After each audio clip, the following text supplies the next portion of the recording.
ওমানের শ্রমবাজারে বইছে বড় পরিবর্তনের হাওয়া, যা দেশটিতে অবস্থানরত প্রবাসী কর্মীদের জন্য কিছুটা চিন্তার কারণ হতে পারে। স্থানীয় নাগরিকদের কর্মসংস্থানের জোর দিয়ে ওমান সরকার নতুন একটি জাতীয় কর্মসংস্থান নীতি চালু করেছে।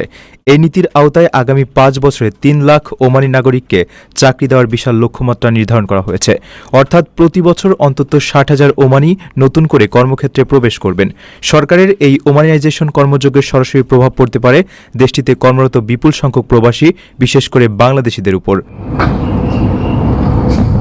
সালালাতে আয়োজিত লেবার ফোরামের তৃতীয় আসরে শ্রম মন্ত্রণালয় আনুষ্ঠানিকভাবে এই নীতির ঘোষণা দেয়।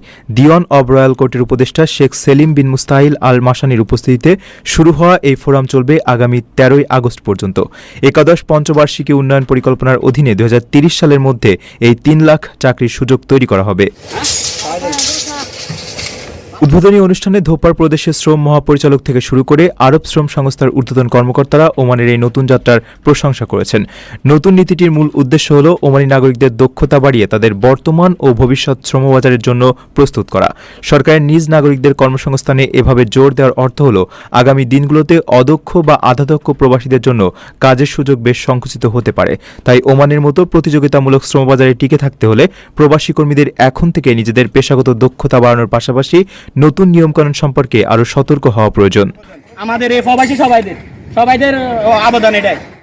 হ্যাঁ বন্ধুরা, বর্তমানে কিন্তু ওমানের বিস্তারিত বিষয়গুলো আপনারা কিন্তু জানতে পারছেন। আমরা কিছু নতুন তথ্য পেয়েছি যে বর্তমানে এখন কি পরিস্থিতি চলছে এই ওমানে। ঠিক আছে, ওমানে মূলত আসলে ওমানের গভর্নমেন্ট বর্তমানে এখন চাচ্ছে তাদের দেশের কর্মীরা মূলত প্রাধান্যটা বেশি পাক, সেটাই তারা চাচ্ছে। ঠিক আছে, আর বাহিরের যে কর্মীগুলো আছে, বিশেষ করে যারা দক্ষ কর্মী, আপনার স্কিল ওয়ার্কার, তারা মূলত এখানে কাজ করুক এবং সাধারণ কর্মী যেন সেই দেশে কমে যায়, তারা কিন্তু এমনটা চাচ্ছে। এবং তারা পুনরায় আবারও কিন্তু বাংলাদেশ থেকে নতুন নতুন কর্মীগুলো হায়ার করার জন্য তাদের যে পদক্ষেপগুলো নেওয়া উচিত সেগুলো কিন্তু তারা নিচ্ছে। এবং ওমানের গভর্নমেন্ট যতই বলুক যে আপনার ওমানি তাদের নিজস্ব কর্মীরা সেখানে কাজ করাবে, কিন্তু আসলে বাংলাদেশি কর্মীরা যে পরিমাণে পরিশ্রম করে সে তার ধারের কাছেও কিন্তু ওমানি কর্মীরা নেই। হ্যাঁ, তো যেখানে বিল্ডিং কনস্ট্রাকশন কাজ, যেখানে বাংলাদেশিরা প্রায় 8 থেকে 10 ঘন্টা প্লাস করে থাকে, সেখানে কিন্তু ওমানিরা কখনোই এইসব কাজগুলো এত লম্বা সময় ধরে করতে পারবে না। তাদের কিন্তু সেই ধৈর্য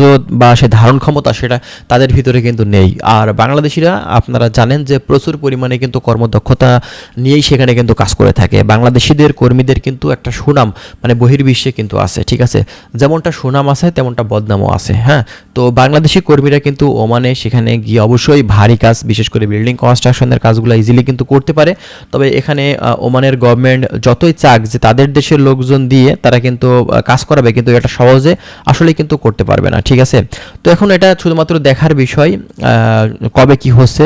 মূলত ওমানের যে বাজারটা, এটা নিয়ে আমরা বেশ উদ্বিগ্ন। আমরা আশাবাদী যে খুব শীঘ্রই হয়তো ভালো কিছু হবে। আমরা দীর্ঘদিন থেকেই অপেক্ষা করছি ওমানের এই বাজারটা নিয়ে। এখন দেখা যাক এটা আসলে কবে নাগাদ, কখন নাগাদ কি হয়।